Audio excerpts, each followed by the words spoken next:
जय श्री राधे। श्री शंकराय नमो नमः। स्वस्तानी माघमात्म्य श्री स्वस्तानी व्रत कथा को आज 91 अध्याय सुरुवात गर्न चाहन्छौं, श्रवण गर्न चाहन्छौं। आज 19औं अध्याय यहाँहरु समक्ष लिएर म आएको छु। यो युट्युब हेरिसकेपछि शेयर, सब्स्क्राइब र कमेन्ट गरिदिनु होला। यहाँहरुको घरमा सुख, शान्ति, समृद्धि, उन्नति, प्रगति श्री स्वस्तानी माताले गर्नुहुनेछ। जय श्री शंकराय नमो नमः। जय श्री राधे। कुमारजी आज्ञा गर्नुहुन्छ। अगस्त्य मुनि यति पातालका कुरा कहे, अब मर्त्य मण्डलका कुरा कहन्छु सुन। मर्त्य मण्डलका दक्षिण भागमा ब्रह्मा पूर्णाउ गरेको नगर छ। त्यहाँ ब्राह्मण असंख्य सम्पत्ति पाई वेद पुराण आदि नाना शास्त्र अभ्यास गरी आफ्ना परम कर्ममा रहेका थिए।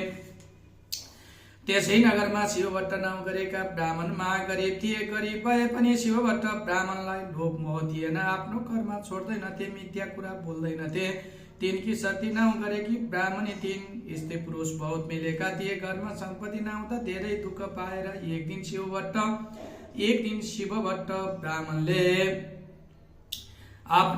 आफ्नी स्त्री सती ब्राह्मणी छेउ भने, हे स्त्री, हाम्रो घरमा सम्पत्ति छैन। सम्पत्ति नहुँदा सधैँ दुःख पाएका छौं। अब सम्पत्ति तुल्याऊ।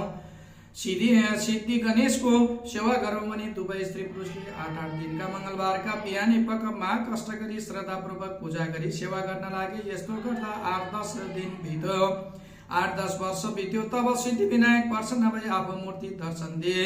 हे शिवभट्ट ब्राह्मण, सती ब्राह्मणी, तिमीहरूले सेवा गरेको देखि म सन्तोष भए। जे इच्छा छ प्रदान ल्याऊ भने। यति गणेशले आज्ञा गरेको सुनि शिवभट्ट ब्राह्मणले गणेशलाई साष्टाङ्ग दण्डवत प्रणाम गरी अञ्जली बाँधी, हे परमेश्वर, अरु थोक प्रदान के मागौं? पूर्व जन्ममा दान आदि गरेको नहुनाले यस जन्ममा सम्पत्ति नपाई दरिद्र भई दुःख पाएका छौं। सम्पत्तिका इच्छाले तपाईको सेवा गर्यौं। सम्पत्ति दिई हाम्रो दुःख नछुटाउनुहोस् भनी बिन्ती गरे। यति शिवभट्टले भनेपछि सिद्धि विनायकले, शिवभट्ट ब्राह्मण, आजका 8 दिनमा मंगलबारका बिहानी पख यसै गरी यहाँ आई मेरो पूजा गर्नु। उस बेला मेरा मुख अगाडि जे देख्यौ त्यो तिम्रो घर लगी तसलामा राखी माथिबाट तसलेले छोपिदिनु। 4 दिन भएपछि माथिबाट छोपेको तसला झिकी हेर्नु। सुवर्ण सुन भइरहला। तब सम्पत्ति पाए सुखी होला। तिमीलाई सम्पत्ति हवस प्रदान दिए। तिमी घर जाऊ भने। यति गणेशको आज्ञा गरेको सुनि शिवभट्ट ब्राह्मणले मनमा आनन्द गरी सिद्धि विनायकलाई प्रणाम गरी आफ्नो घर भिरे। सिद्धि गणेश पनि अन्तर्ध्यान भए। 8 दिन भएर मंगलबारका बिहानी पख पूजाको सामग्री लिए शिवभट्ट ब्राह्मण, सती ब्राह्मणी दुवै स्त्री पुरुष सिद्धि विनायकका स्थानमा गए।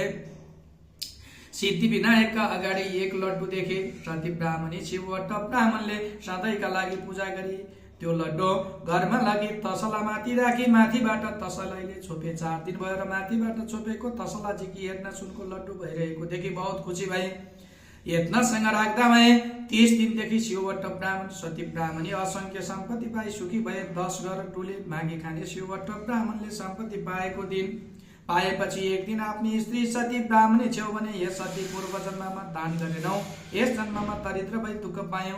सिद्धि विनायकका कृपाले सम्पत्ति भयो। यस जन्ममा दान नगरे अर्को जन्ममा दरिद्री हौला। यस अर्थले दान धर्म गरौं भने दुवै स्त्री पुरुषले नित्य गंगामा गई स्नान गरी हरिहरको पूजा गरी सुवर्ण आदि नाना द्रव्य दान गरी घर आउँथे। दान धर्म गर्नाले शिवभट्ट ब्राह्मणको सम्पत्ति झन बढ्दै गयो। त्यो देखि शिवभट्ट ब्राह्मणले आफ्नी स्त्री सती ब्राह्मणीलाई भने, हे स्त्री, हाम्रा सन्तान छैन। वृद्ध अवस्था भयो। सम्पत्ति मात्र भएर के गर्नु?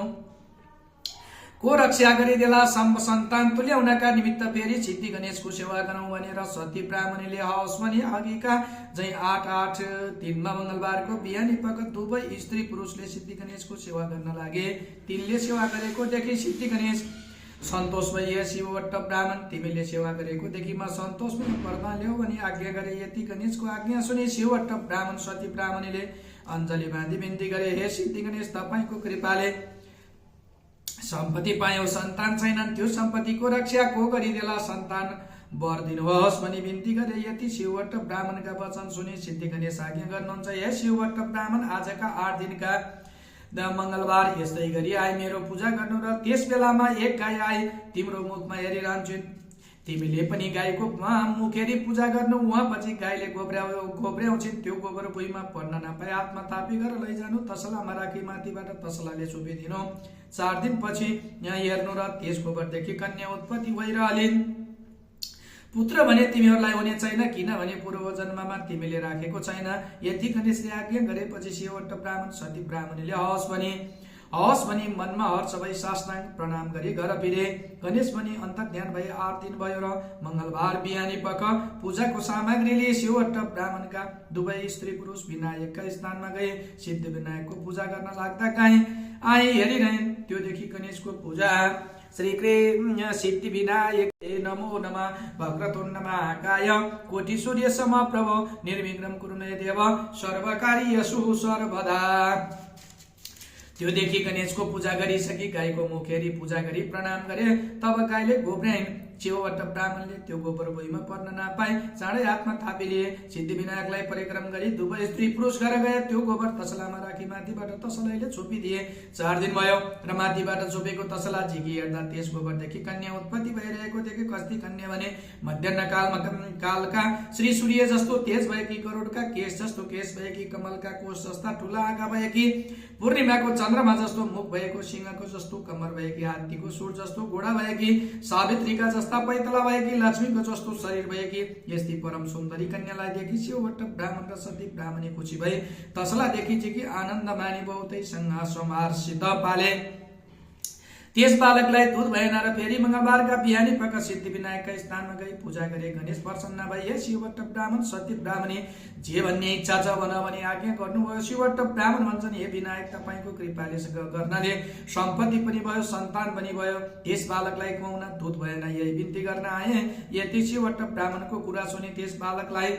दूध दिए जाऊ भनी गणेशले आज्ञा गरी अन्तर्ध्यान भए तब शिववट्ट ब्राह्मणी सती ब्राह्मणी हवस् भनी घर फिर्ती फेरि सती ब्राह्मणीले आफ्नो स्तन मिची हेर्दा दूध आयो र त्यस बालकलाई दूध खान दिई बढाइन् त्यस्तै सीता उत्पत्ति हुँदा जनक राजालाई आनन्द भएको थियो त्यस्तै त्यो बालक उत्पन्न हुँदा शिववट्ट ब्राह्मण र सती ब्राह्मणलाई आनन्द भयो र आफ्नो मर्यादाले ब्राह्मणहरूलाई डाकी विधिसित न्वारण गराए ब्राह्मणहरूले शिववट्ट ब्राह्मण गाईका गोबरदेखि उत्पत्ति भएकी हुनाले यस बालकको नाउँ गोमा भन्नु भने गोमा नाउँ राखे भाग्यमानी हुनेछन् सम्पूर्ण लोकले मान्नेछ भने यति ब्राह्मणहरूले भनेपछि शिववट्ट ब्राह्मणले श्रद्धापूर्वक दक्षिणा दिई भोजन गराए र ब्राह्मणहरूलाई आफ्ना आश्रममा पठाए ताउपरान्त गोमा ब्राह्मणी शुक्ल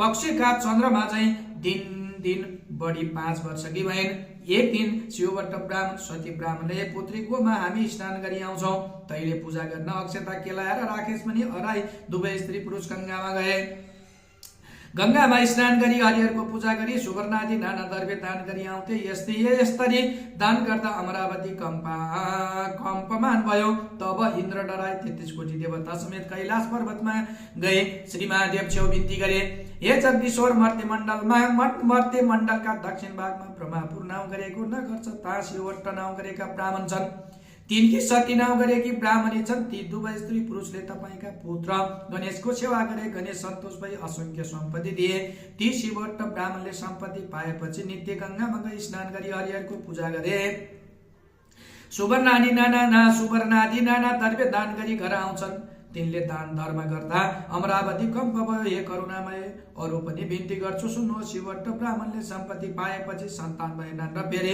गणेशको सेवा गरे गणेशले सम्पूर्ण लक्षणले युक्त भएकी तेजावती परम सुन्दरी यस्ती पुत्री प्रदान दिए हे प्रभु मेरो रक्षा गर्नुहोस् तपाईले रक्षा नगरे म अमरावतीदेखि पतित हुनेछु यति इन्द्रका वचन श्री महादेव आज्ञा गर्नुहुन्छ हे इन्द्र न डराऊ म रक्षा गरौला तिमी अमरावती जाऊ यति महादेवको आज्ञा सुनि इन्द्रले हवस् भने श्री महादेवलाई साष्टाङ्ग दण्डवत प्रणाम गरी अमरावती गए इन्द्र गएपछि श्री महादेवले इन्द्रलाई रक्षा गर्नका निमित्त जटा मुकुट गरी बेचोक रूप भई बायाँ हातमा त्रिशूल दाहिने हातमा डमरू बजाए भस्म लेपन गरी शिववट्ट ब्राह्मणका घर गई भिक्षा मागे गोमा ब्राह्मणी आफ्ना बाबाको नित्य पूजा गर्न अक्षता केलाउँदै दिन धेरै बेरपछि बाबा महतारी गंगामा स्नान गर्न गएका छन् म अक्षता केलाउँदैछु, एकछिन पर्ख भिक्षा दिने कोही छैन भने पर्खाइराखिन अक्षता केलाइसके भिक्षा दिए। ले भिक्षुक रूप श्री महादेव छेउ आई, हे भिक्षुक मेरा बाबा महतारी घरमा छैनन्, म अक्षता केलाउँदै थिएँ, विलम्ब हुन गयो, दुःख नमान, भिक्षा ल्याऊ भने यति गोमा ब्राह्मणले भनेपछि भिक्षुक रूप श्री महादेवले आज्ञा गर्नुहुन्छ, हे ब्राह्मणी कन्या यतिका बेर पर्खाइ, अहिले भिक्षा दिन आएस, त्यो भिक्षामा लिन्न, दिने भए तेरा बाबाको पूजा गर्न केलाइराखेको अक्षता दिए। यति भिक्षुक रूप महादेवको आज्ञा गरेपछि गोमा ब्राह्मणी कन्याले लिने भए भिक्षा ल्याउ, नलिने भए अक्षता त दिन्न भनिन्। यति गोमा ब्राह्मणीका वचन सुनि भिक्षुक रूप श्री महादेवले, पापिष्ट ब्राह्मणी तैले अहंकारले मलाई भिक्षा दिनस्, तलाई श्राप दिन्छु, ता 7 वर्षको हुँदा 70 वर्षको बुढासित तेरो विवाह होस्, फेरि तलाई नाना तरका दुःख होस्, फेरि तेरा बाबा महतारीलाई पनि चाँडै मरिजाउन्, यति 4 थोक तलाई श्राप दिए भने डरो डम्बरो बाबाला भिक्षा नलि बाहिर आए र उहाँदेखि अन्तर्ध्यान भई कैलाश पर्वतमा गए। सुन्यौ यो अगस्त्य मुनि, जसले यो 19औं अध्याय पाठ गर्ला वा सुनाउला सुनाउला त्यसलाई सन्तान र सम्पत्ति प्राप्त हुनेछ, सम्पत्ति परिपूर्ण हुनेछ भन्ने सम्मको कथा। कोलपुर नगरपालिका वडा नम्बर 12 नन्दकुमार शर्मा आचार्य उपाध्यायको घरमा यथावती श्रवण गरियो। इति श्री स्कंद पुराणे केदारखण्डे श्री स्वस्तानी माघमात्मे कुमार अगस्त्य संवादे गोमोत्पत्ति नाम 19 अध्याय। ओम हरये नमः। श्री कृष्ण गोविंद हरे मुरारे नाथ नारायण वासुदेव भक्ति सुतौ तौ तरुणै गिरित्वा ब्रह्मै करो पाच सहसा विरासे। तुमेव माता च पिता तुमेव बन्धु च सखा तुमेव विद्या तर्विणं तुमेव सर्व मम देव देव।